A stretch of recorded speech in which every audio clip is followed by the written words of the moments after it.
ఉమ్మడి ఆంధ్రప్రదేశ్ రాష్ట్ర మాజీ ముఖ్యమంత్రి దివంగత కోణిజేటి రోశయ్య గారి 93వ జయంతి సభకు రాష్ట్ర కార్మిక గనుల శాఖ మంత్రి డాక్టర్ గడ్డం వివేక్ వెంకటస్వామి గారు హాజరయ్యారు.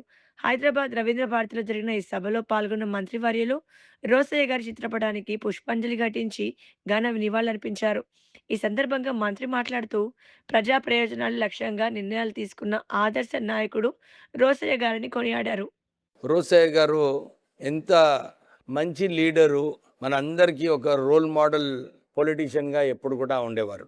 తెలుగుదేశం సత్తాలో ఉన్నప్పుడు రోసయ్య గారు అపోజిషన్లో వారు పాయింట్స్ ఏదైతే రేజ్ చేసేదో, వారు అపోజిషన్ లీడర్గా సమస్యలు పాయింట్స్ అన్ని బడ్జెట్ పేపర్ సరిగా చదువుకొని ఏ పాయింట్లో గవర్నమెంట్ని అడ్వైస్ చేయాలి, ఎట్లా రాష్ట్రాన్ని ఆర్థికంగా ముందుకు తీసుకువెళ్ళాలి, ఇవన్నీ చూసుకుంటే రోసయ్య గారు ఒక రోల్ మోడల్ అన్నమాట యాజ్ ఎ లెజిస్లేటర్. మళ్ళీ ఫైనాన్స్ మినిస్టర్గా కూడా వారు బడ్జెట్ ప్రజెంట్ చేసినప్పుడు ఈ రాష్ట్రంలో ఏమి ప్రయారిటీస్ ఉన్నాయి, వెల్ఫేర్ మెజర్స్లో తీసుకోవడము, డెవలప్మెంట్ విషయంలో కూడా క్లారిటీతో ఉండేది రోసయ్య గారు ఫైనాన్స్ మినిస్టర్గా ఉన్నప్పుడు. తర్వాత వారు ముఖ్యమంత్రిగా అయినప్పుడు కూడా వారు ఏకైక ముఖ్యమంత్రి, రాత్రిపూట కూడా సెక్రటేరియట్లో ఉండి ఫైల్స్ క్లియర్ చేసి ఏదైతే తొందరగా నిర్ణయాలు తీసుకోవాలో, దీనిలో ఏంది కరెక్ట్ ఏముంది, రాంగ్ ఏముంది, ప్రజలకు ఉపయోగపడుతుందా లేదా అని చెప్పి ఆలోచించి వారు నిర్ణయాలు తీసుకునేవారు.